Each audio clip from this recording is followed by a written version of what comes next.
The easiest way, Joey, to know that you're working with someone in the financial space that is a good fit would be if, when you're talking to them about the goals that you have, that those goals are the goals that they have, and that they are actively able to show you the things or tell you the things that they're doing that could give you inspiration.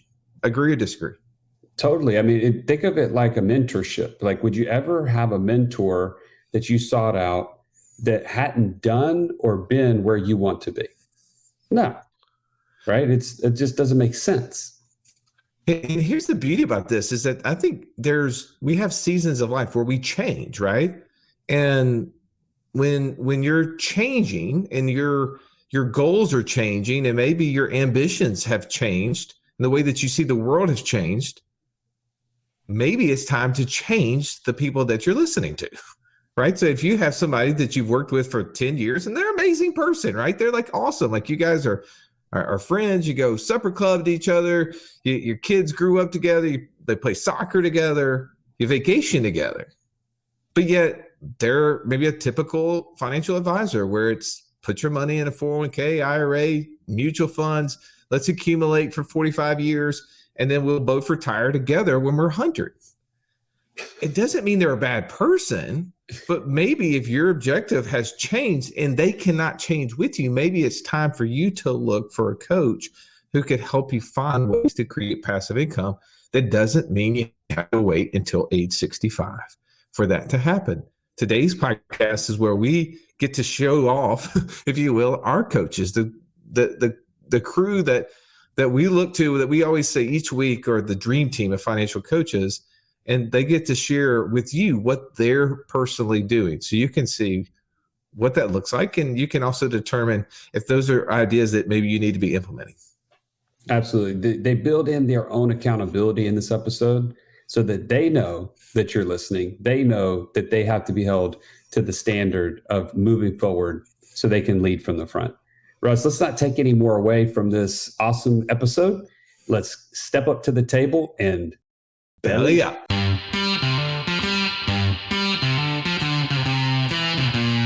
Welcome to the Wealth Without Wall Street podcast, your guide to understanding how to get out of the Wall Street rat race and start your own mailbox money lifestyle. Now, don't let these handsome Southern draws fool you.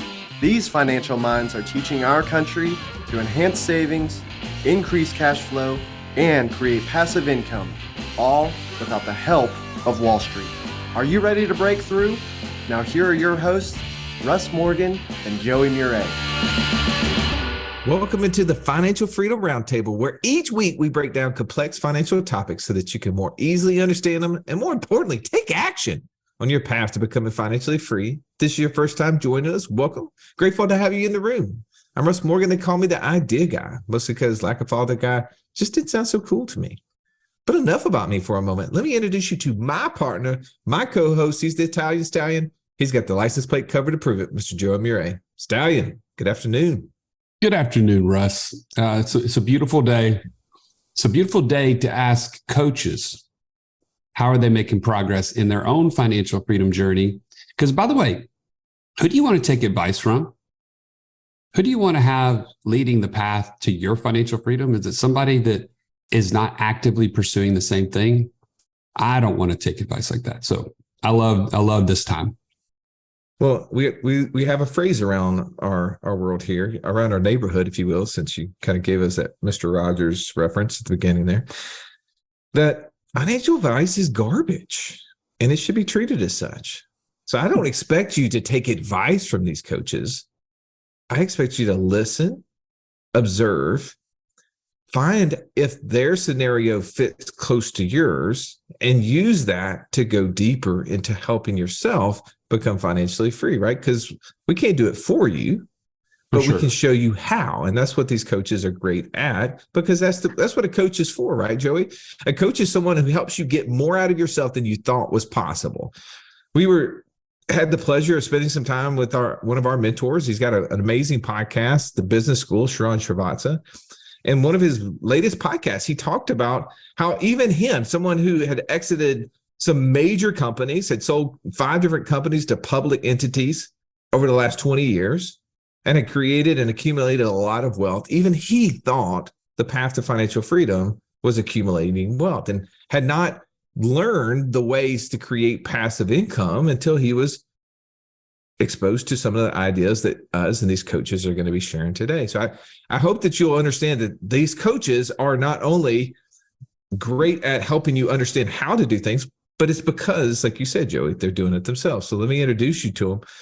To my left, I got the financial Sherlock Holmes of our day. No problem too difficult to solve. If I'd only known him earlier, I'd be so much richer. Said everybody, Mr. Downtown Ernie Brown. Nice to see you, Ern. Nice to be seen, Russ. Happy New Year. You've been up to a lot over the last quarter. I'm excited to hear about it. Is there some things in today's conversation that you're going to share that maybe I hadn't heard before, or have you told me about these things? I don't know. I don't know if I told you about these things, but I do have something I'm very excited about. And I do have something that I'm either really excited about or really, really not excited about.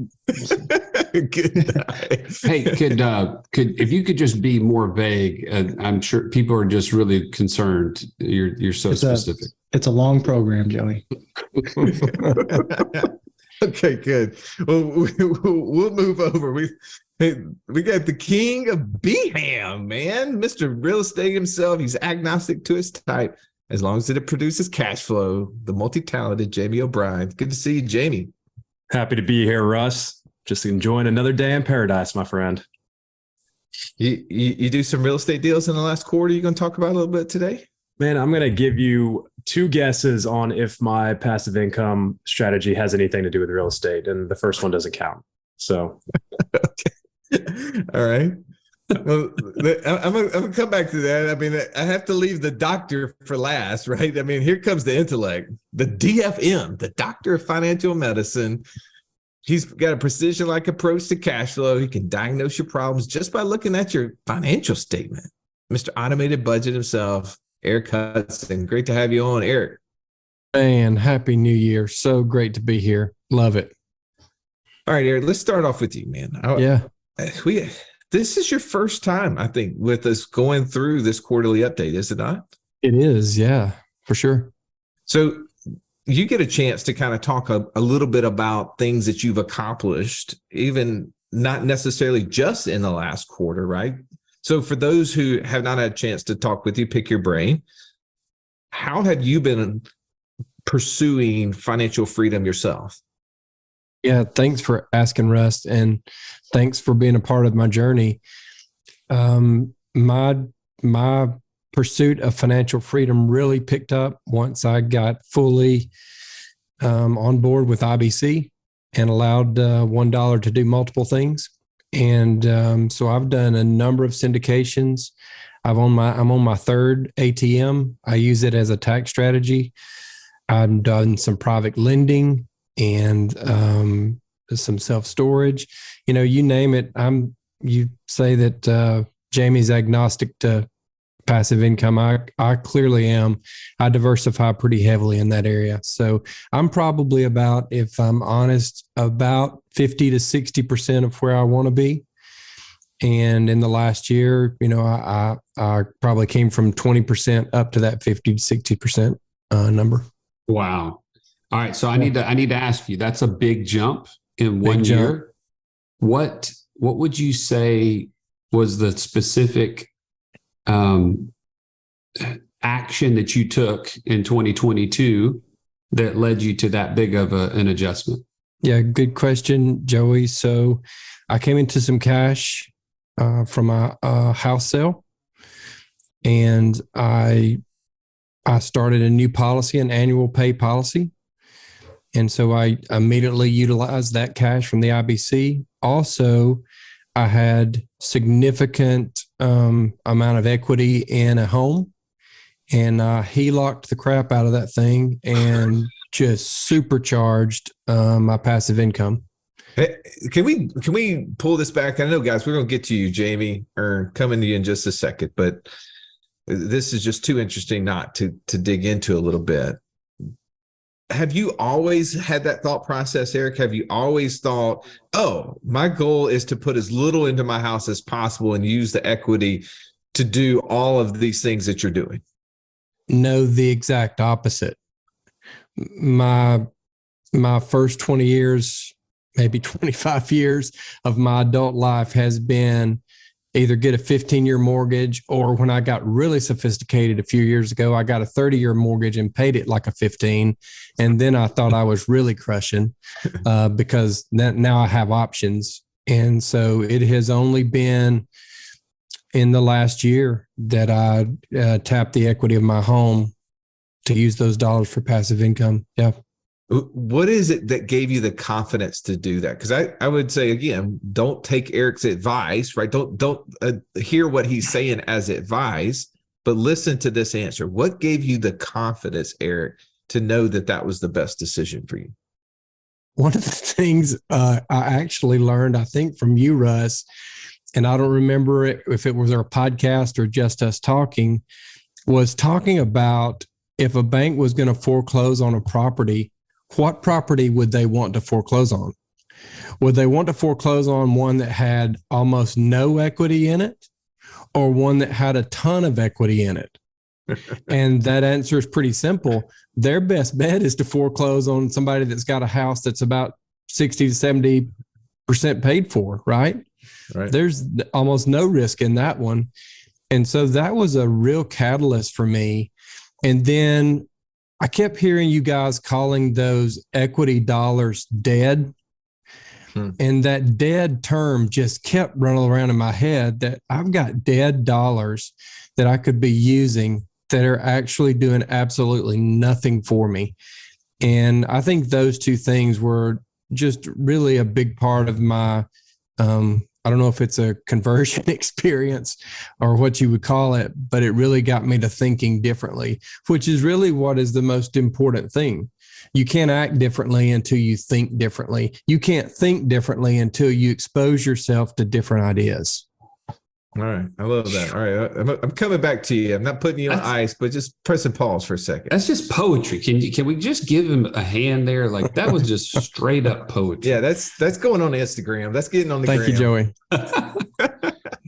All right, coming over to you, Jamie. You mentioned that your strategy may or may not include real estate to become financially free. Tell me about that. Tell me about some of these things that you've been working on. Yeah, so I dabble in active and passive investing in real estate, so fix and flips as well as long-term buy and holds or short-term rentals and stuff like that. And this year the two combined, and I actually had a fix and flip turn into a short-term rental because of what happened in the market. It was somewhat by accident, but it's been probably one of the greatest blessings in disguise I could ask for up until this point. Now we're new. I just finished up the books on it for the last quarter of the year, and it added an average of $800 a month to my passive income stream on one property that I was going to sell and make about $25,000 on. So, I mean, do some quick math there, and I'm going to make that money in a couple of years. So give me just for those who maybe not even stepped foot into the real estate game, Sure. a house, this specific home, let's just pretend you would and put it on the long-term rental market. After paying everything, what would it have net? Where you said the short-term deal is $800 a month. What would it have net on a long-term? I would have been lucky to break even. Wow. Oh, wow. Pretty close. Yeah. I mean, maybe $100 a month net. And if we're getting all into the crazy equation of putting aside reserves and everything else, I'll just tell you, I mean, the mortgage on it is right about $900. You add in insurance and everything else, and long-term rent in that area is probably $1,000, $1,100 for that house. Ooh, wow. What are some of the biggest lessons that you've learned since going into the short-term rental world? Because it was at your first property that you done the short-term rental stuff on? That was the first property. Biggest lessons are, tenant proof. I kind of had already done a tenant proof rehab on it just based on really the price point. And I love LVP. I think it's a great material. So that I do that in my flips anyways. And that just helps with tenant proofing houses, but really making the functionality of a house important, as well as it doesn't have to be anything crazy. I mean, this house isn't anything special. I don't mean to downplay it at all, but it's nicer than a lot of stuff around it. And that, I think, really has been driving it, and just trying to portray a comfortable place for people to come for the weekend or a week. I've had one stay up to 3 weeks that feels like home, and really just try and make it as comfortable as possible with the amenities you would want if you were going somewhere, if you're going to your house. And, aside from that, on just the guest side of it, is just be really good about communication. And if something goes wrong, take care of it. Take care of the guest. And it's been that simple. And luck on wood, we just got our super host status and cruising into Q1 of 2023 with that. So, oh, that's awesome. Okay, so up to this point, you mentioned real estate being some active like fix and flips, and then long-term buy and hold as your strategy to get to financial freedom. Having this kind of unexpected switch over to short-term rental, does that change anything going forward for you? Or is it kind of like, yeah, I'm going to still stay the course on this other one? Well, so my idea was always to do the active side to build extra capital for the passive side. That's always been the strategy. The difference was that I had a W-2 full-time job and went full-time in real estate this year. So there's a little bit of that active income that's going to have to, feed the family and everything else. However, the short-term rental, in my opinion, is still a long-term hold. It's still a property that I own, that I'm making cash flow off of, that I could choose to sell at some point in the future, if I wanted to. So I think I'll always stay in the active income side of real estate because for me, it's just fun. But I'm definitely focusing more over the last year or two on trying to put dollars to work in more passive income streams, such as short-term rentals, or started getting into some small apartment complexes with partners, scalability, if you will. I think you guys talk about that a lot, is how do you make those dollars go further faster? I want to come back to you in a second and kind of dig a little bit into because you have so much depth in the real estate space. I would love to hear kind of what your personal outlook is on 2023 and in that space. So I'm gonna come back to you. Remind me if I forget, but Ern. He will forget, by the way, Jimmy. Perfect. I'll bring you back. I'll bring you back in. Hold on one second. Hey, Siri, please remind me to ask Jamie about the real estate market in 2023 in about 5 minutes. That is my strategy. For those who need a hack, if you forget things, set alarms on your phone with Siri. It's amazing. That's so crazy because you have an Android, Russ. So good. Kidding. All right. Speaking of not the blue text, but the green text, let's get over to Ern here. Ern, tell me a little bit about what happened in the fourth quarter for you as relates to passive income. Sure. Well, do you want the good or the potential bad first? Man, let's get the bad. I like the bad. Bad's fun to me. Well, it's potential. Okay. And I actually don't think it's going to be bad, but if it's bad, it's bad. Okay. I got a call from my property management company. No, actually I got an email, to be honest. And they said, hey, we need to get on a call. That's not a good sign. And they told me that one of the tenants in my triplex was complaining that there was some water coming into their unit. And I thought, uh-oh. So what does that mean? And they had already sent out a crew to look at that. And they sent me some pictures and said, we need to do a foundation repair. And here's the quote. It's going to be $10,000. Oh, I'm like, oh, I cannot not wait to tell Caroline about this. There goes 2020, 21, 22's rental income. That would have been all of 22 and for that. And so like, gosh. So I asked, well, have we gotten any other quotes? Are we sure? Sent a message to a friend who had worked in waterproofing and asked, hey, is this reasonable? He said, yeah, this is how I would do it. So I asked them, the property management company, hey, could you work on a quote of what it's going to cost to fix the flooring and fix the drywall? Because that wasn't included in that quote. And they said, yeah, we'll work on that. And 3 weeks later, I followed up And it turns out they had sent somebody else out there to look at it. And they determined that, no, we don't need to do this repair at all. This was a really heavy rain event, and we just don't think that it needs to be repaired. And so I thought, great. And on top of that, we found out that the previous owner had done a repair, a foundation repair. And so they're working to see if they can figure out what company did that work and see if there's a warranty on the work to come and fix it for sure. So it seems like I dodged a bullet. We'll see. Stay tuned. Man, you would think that your tenants would love having water in the house. Like running water is a modern deal that I honestly couldn't live without. So, Well, I mean, think of it this way. I know that they're probably just looking for an opportunity to mop the floor. And so, I mean, just it's a little bit of water floor, they're halfway there. It's a water Exactly. feature, man. I mean, if you freeze that stuff, it becomes an ice rink in there. Like, think of the opportunities. you can have your tenants making money inside the unit by just bringing out the neighborhood kids. Hey, you don't have to drive all the way across town to that ice rink. that's right. We got it right here.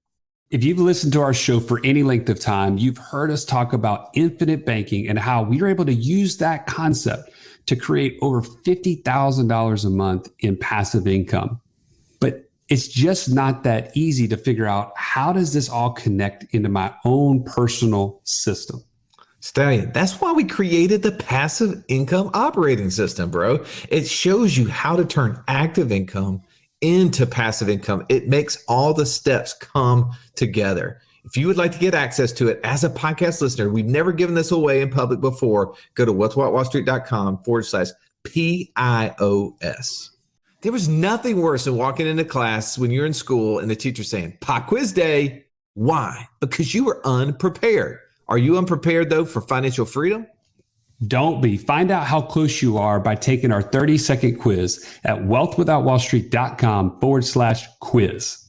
So obviously that's news, right? Not good or bad at this point. It looks like it may be really good. What else is something you've been up to this last quarter that is either that you're focusing on going into the first quarter of 2023? Yeah, so I just bought some land, and I'm really excited about this. The guy who is operating my land business sent me a message and said, "Hey, I know when we set this up, you said if there's any opportunities for big deals that you could be a part of, let you know. I've got one. Would you be interested in doing something like that?" And I said, "Yeah, of course." So there was a bunch of property that he had found in Oregon that was for sale, and I bought in that business five parcels of it. And just some of the details on that, you tell me if you think this is a good deal or not. I'm interested to hear. For those 5 parcels, I paid just over $24,000. And we're thinking that we can sell those 5 parcels for a total of $1,000 a month. Would you guys do that deal? Yeah. For how many months? 72 months. Yes. 24. You guys interested in into something like that? 72,000. I mean, that seems like a good deal. That's what Warren Buffett would call a 300% margin of safety. So I was excited about it. I feel pretty good about that. So I got that. Bring on the water repair. Right? Bring on the water repair. Like that's the Dalai Lama gift there to Bill Murray, in Caddyshack. All right. What's that, Siri? Ask Jamie a question about the market in 2023. Got it. Oh, Coming back to you. All right. Let's do it. Let's do it. You want my opinion on the market in 2023? This is not real estate advice. I am a licensed realtor, but that doesn't really affect this conversation. Here's what I think is happening. And I stay in contact with a lot of people in Birmingham. First of all, real estate is extremely local. So I can speak to Birmingham. I can't speak to anywhere else in the country. I know Birmingham. That's the market I know. And what we're currently seeing, and what I think we'll continue to see at least through the first half of the year, probably into Q3, this is my opinion and others that I know, is we're still seeing appreciation. It's just at a much lower rate than it was the last 2 years. We're still seeing houses sell at or close to list price. We're just not getting in the bidding wars and those overpaying and everything else. Interest rates are going to have an effect on that. And I think there's going to be a little bit of an ebb and flow to the situation. But I think what we're seeing right now is the excited or the upgrade buyer, the people that didn't need to sell or didn't need to move. You're always going to have the necessity movers and buyers and sellers, right? I think what was happening last year and a couple of years is people were trying to upgrade, right? People were trying to get the equity out of the house they have, roll it into a bigger, better, or nicer, or something different at a really secure interest rate. And we ended up into this frenzy, like a feeding frenzy of everybody's competing over everything to try and grab it while they can. So I think that's going to go away. But I still feel that the real estate market's going to maintain its strength at least through the first half, 3/4 of this year, maybe even a whole year. I can't really talk much beyond that because it depends on what happens with everything else. Well, how do you see the first time home buyer, Jamie? Oh, man. The pricing of those, I think, like that 200 to 250 range, like seems to be still like it's going to fly off the shelves. But with the interest rates going up, how does that affect them, in your opinion? I mean, it definitely affects them. I mean, Joey, we had this conversation. This is how I met you. Was you did my first mortgage, my friend, and I remember we were building a house, and we went from 4 point something to 5.75 or whatever, and before my lock-in period, and I came to you and I was like, hey, we can't keep it down at the lower rate, and you're like, it's not how it works. Guess what? I still bought the house. Yeah. I still was in the process of buying the house. I wanted to get out of my renting situation. I was in a phase of life where I was, getting engaged, trying to start a family. We were moving in that direction, and we made it work. So I think to answer your question, if people are motivated to make that decision, I don't think it's going to change anything because there is opportunity, one, to not have to get into bidding wars. So the opportunity to find the house you want, I think, is greater right now.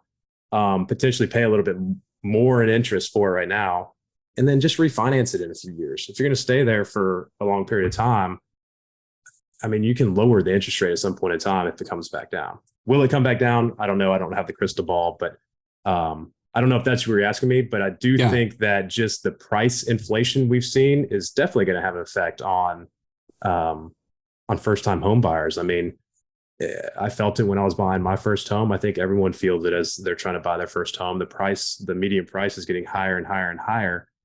This is a different conversation for a different time. I think that's by design, but that's why you're starting to see so many build to rent communities instead of build to sell communities pop up around the country, in my opinion. Do you put any stock? Like I read an article, I guess it was back in December, that said Zillow, as they're tracking rents on Zillow, right? This isn't a foolproof deal. Not all, obviously, rental properties are marketing on Zillow, but Zillow saw the largest 1 month decrease from October to November in rental rates than it had for over 7 years. Do you think that is something that is happening out there? Do you think that's an anomaly? What's your take on that? Are you seeing that with the rental properties you have? The ones, I know you're in constant conversation with other investors out there who have rental properties. Are they increasing rents right now? Are they staying the same? What are they seeing as they're hitting renewal periods with renters? So I'll tell you what I did over the last year was was able to increase all of my properties by $100 to $150, which was as much as 10% of an increase for rent. I think that's been happening for a little while, especially last year. We really saw rents increase. I have not seen the decrease in Birmingham, but I think it comes back to the supply and demand conversation. Anytime there's an oversupply and a lack of demand, you're going to have a price decrease. And so there are areas of Birmingham that I'd like to invest in that I have slowed down looking for properties in that area because I feel like they are getting oversaturated with rentals. If you just go and look on Zillow or Realtor or whatever, and how many for rent properties there are. So I like to put a property for rent and get it filled as soon as possible. Because if you don't, that's you're leaking cash flow. So that's a very vague answer to your question. I'm surprised that it's gone down. In fact, I would expect it to potentially continue to go up as less and less people are trying to move into a buyer's market potentially right now. Yeah. Well, the little article, and I posted it for everybody who's listening live or watching live here in there, what I read through there was that they were saying people who were doubling up, like having more roommates instead of having single properties, people moving back in with family, creating somewhat of a shortage in the demand for those. I don't know if that'll hold true. It'd be interesting. So really quickly, before we go back to Eric, what are you excited about personally in the real estate world? I know you said that you're going to probably stay a lot more active. Are you looking for more properties that you can do short-term rental on now for 2023, or what's your thoughts? Yeah, so funny you asked that question. So when I started my short-term rental, my brother-in-law, I'm going to keep it short, I promise. He travels a lot for work, single guy, lives by himself. He's like, you know what, let's start throwing my property up on Airbnb. I'll rent it out during the weekends. He just got booked for the whole month of January. He's going to have to be a nomad for all of January, right? So he's coming to me and he's like, I want to do another one of these things. So we're actually looking at potentially combining funds and moving into an asset that typically has a little more cash flow. So maybe a cabin or a beach condo or something like that, kind of one of the vacation markets. I need to do a little more research on it to really figure out where we're going to go. But absolutely, I'm looking for short-term rentals.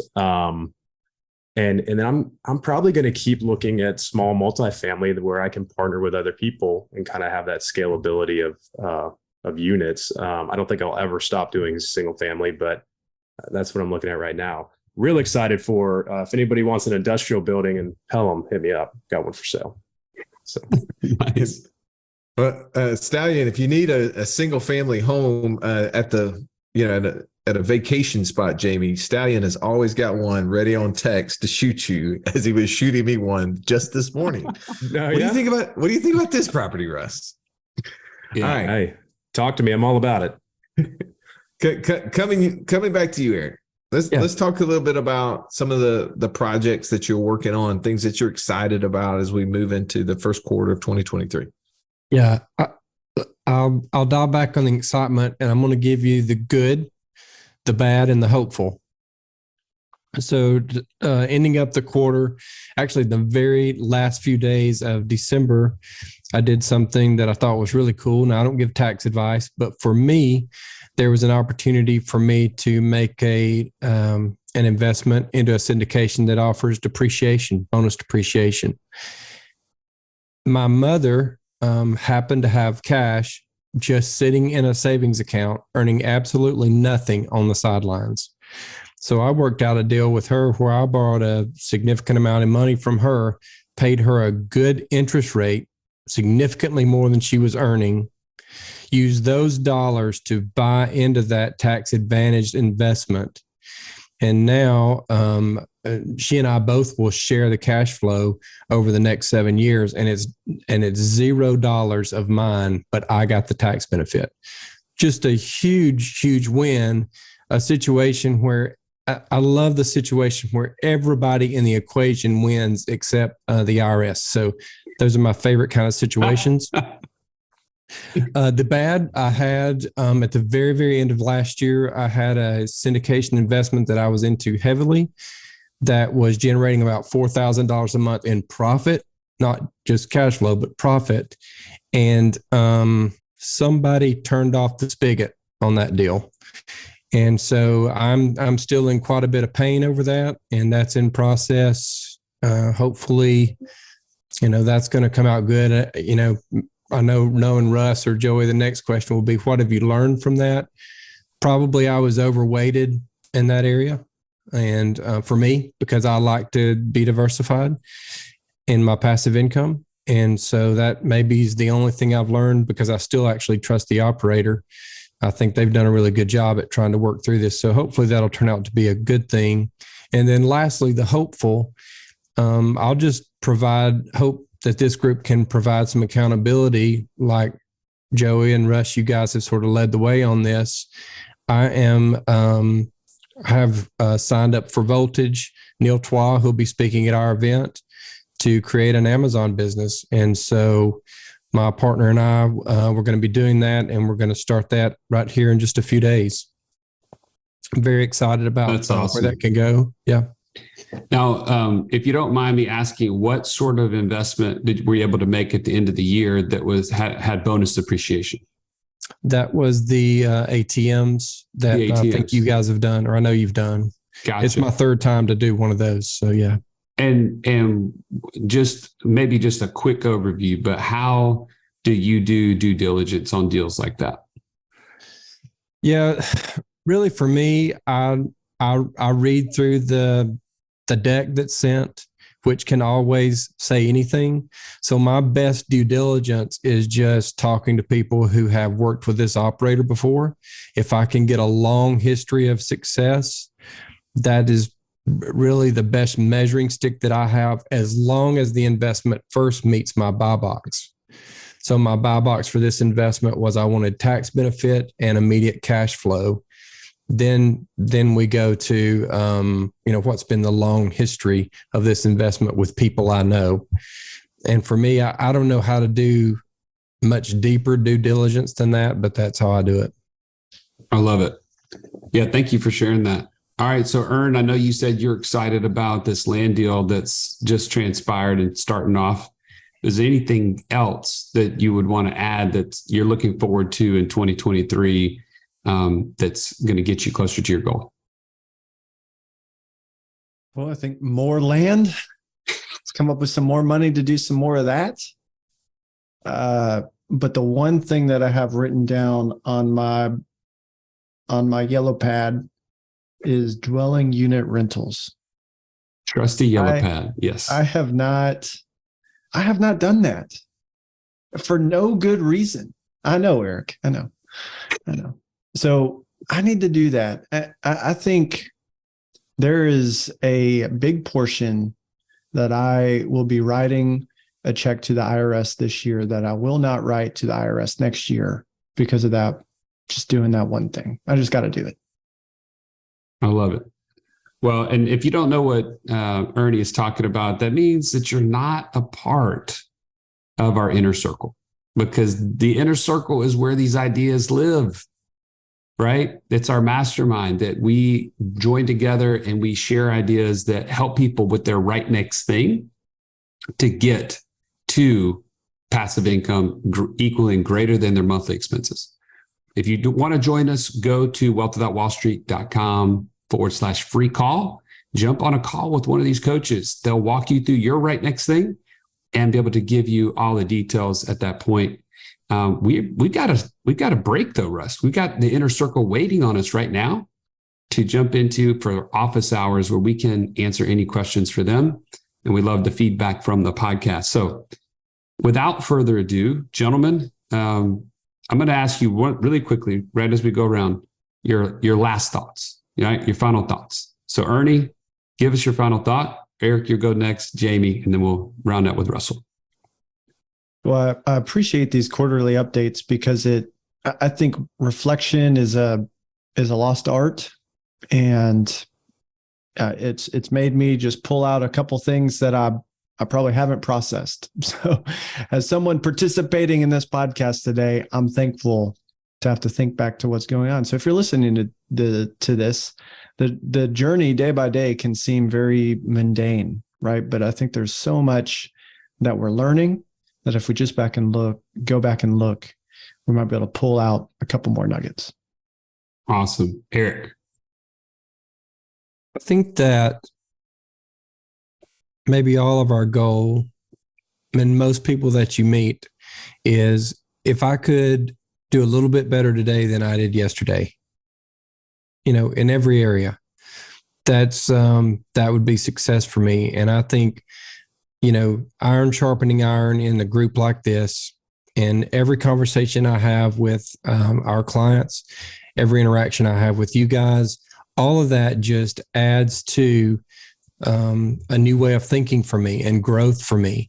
And so I'm very appreciative of this opportunity. And if you're not much like Ernie said, if you're not availing yourself of new ways of learning and thinking and interacting with folks, you've really got to do that to go from where you are. If nothing changes, nothing changes. So take a different approach, and let's move forward, and let's knock this thing out. Let's get our time freedom back. I was on a call with somebody today, and she was in tears, and she was 52 years old, and she said, I'd been corporatized. I mean, and the way she said that, I felt it all the way down to my soul. And she said, I lost myself being corporatized, and I don't want to live like that anymore. And I think everybody on this call has come to that realization as well. So let's link arms and do this together, because we can do it. Awesome. Jamie. Two quick thoughts. First, to tie into Eric, consistency over perfection. I think he mentioned in there, take action, take small steps at a time, and forever be learning. So the piece of the story about the short-term rental I didn't tell you is I paid to get educated on short-term rentals because it was a area that I wanted to learn about. I wanted to know more about how to operate a short-term rental properly.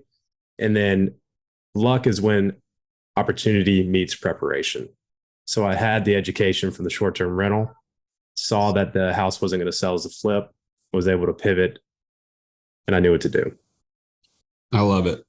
So I don't have anything to add today, Russ, because you and I share our progress each month, but I wanted to give you a chance to close us out.